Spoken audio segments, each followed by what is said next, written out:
গোসাইগাঁৱৰ ৫টা পৰিষদীয় সমষ্টিতেই বিপিএফ জয়ী হ'ব। এই মন্তব্য বিপিএফৰ পাৰিষদ মৃত্যুঞ্জয় নাৰ্জাৰীৰ। আগন্তুক বিটিচি নিৰ্বাচনক কেন্দ্ৰ কৰি চৰাইবিল ব্লক কাৰ্যালয়ত ১৬টা প্ৰাইমাৰীৰ উপস্থিতিত বিপিএফ দলৰ গুৰুত্বপূৰ্ণ বৈঠক অনুষ্ঠিত হয়। গোসাইগাঁও মহকুমাৰ ৫টা সমষ্টি ক্ৰমে শ্ৰীৰামপুৰ, জমদুৱাৰ, কচুগাঁও, চৰাইবিল আৰু গুমা সমষ্টিত এইবাৰ বিপিএফৰ প্ৰাৰ্থীয়ে জয়লাভ কৰিব। এই দাবী কৰিছে চৰাইবিল সমষ্টিৰ পৰা দুবাৰকৈ নিৰ্বাচিত পাৰিষদ মৃত্যুঞ্জয় নাৰ্জাৰীয়ে। তেওঁ আজি সমষ্টিটোৰ ১৬টাকৈ প্ৰাইমাৰী আৰু বুথৰ কৰ্মীসকলক লৈ নিৰ্বাচনী ৰণকৌশল প্ৰস্তুত কৰাৰ বাবে এখন গুৰুত্বপূৰ্ণ বৈঠক অনুষ্ঠিত কৰে। উক্ত বৈঠকত ১৬টা প্ৰাইমাৰী সমিতিৰ দলৰ কাৰ্যকৰ্তাসকলক ভোটাৰ লিষ্ট পৰ্যবেক্ষণ কৰি দলৰ সমৰ্থকসকলক চিনাক্ত কৰি তেওঁলোকৰ ভোট আদায় কৰিবলৈ আহ্বান জনায়। সভাৰ অন্তত সাংবাদিকৰ আগত তেওঁ কয়, ইউপিপিএলৰ শাসনত বিটিচিত কোনো উন্নয়ন হোৱা নাই। আমি কৰা কামবিলাকক তেওঁলোকে ৰক্ষণাবেক্ষণ দিবলৈ সক্ষম হোৱা নাই। কেৱল শান্তিৰ কথা কৈ ৰাইজৰ আভুৱা ভাৰিছে প্ৰমোদ বড়োৱে। আমি শান্তি বিচাৰিছো বুলিহে বিটিচিৰ শান্তিৰ পৰিৱেশ অটুট আছে। আমাৰ দিনত তেওঁলোকেহে অশান্তি কৰিছিল। প্ৰমোদ বড়োৰ মিছা কথা আৰু নচলে। ৰাইজে সকলো বুজি পাইছে।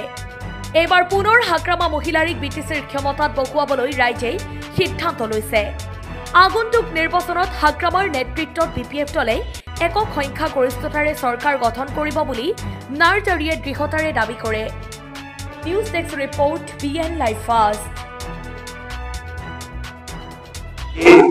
আমাৰ চৰাইবিল ব্লকত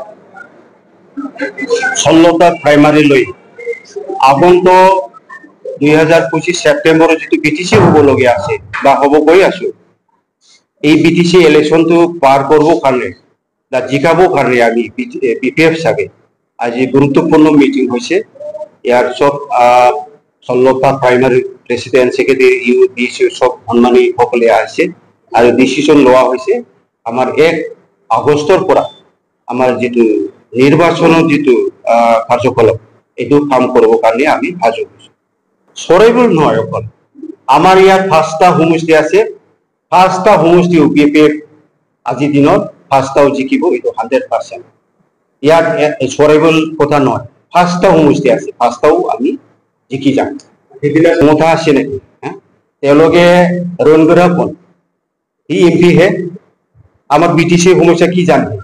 এতিয়া ইউপিপিএলে ৫ বছৰ কি কৰিছে? আমাৰ বিটিচি ৰাইজৰ কাৰণে কি দিছে? একটা উন্নতি কৰিব পৰা নাই। যে শান্তি উন্নতিৰ কথা কয়, ক'ত শান্তি ক'ত উন্নতি হৈছে? গণ্ডগোলটো তেওঁলোকে কৰি থাকে।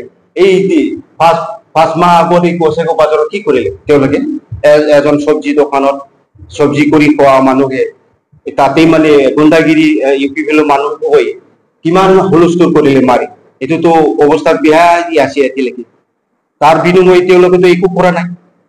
তাৰ মানে ইউপিপিএলে মুখতহে আছে শান্তি উন্নতি, একো কাম কৰিব পৰা নাই। প্ৰত্যেক গাঁৱত যাব আপোনালোকে সুধিব ক'ত কি কৰিছে।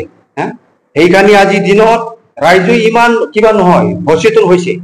এইবাৰ ইউপিপিএল 0 হ'ব, তেওঁলোকে নিজেই গম পায়। এই গম পাই ৰঞ্জুৰা এইটোৱেই কৈছো, হাগ্ৰামাটো আৰামছে শিৱ হ'ব। এবাৰ হাগ্ৰামা আকৌ শিৱ হ'ব গৈ আছো 2 মাহ পিছত, আপোনালোকে চাব।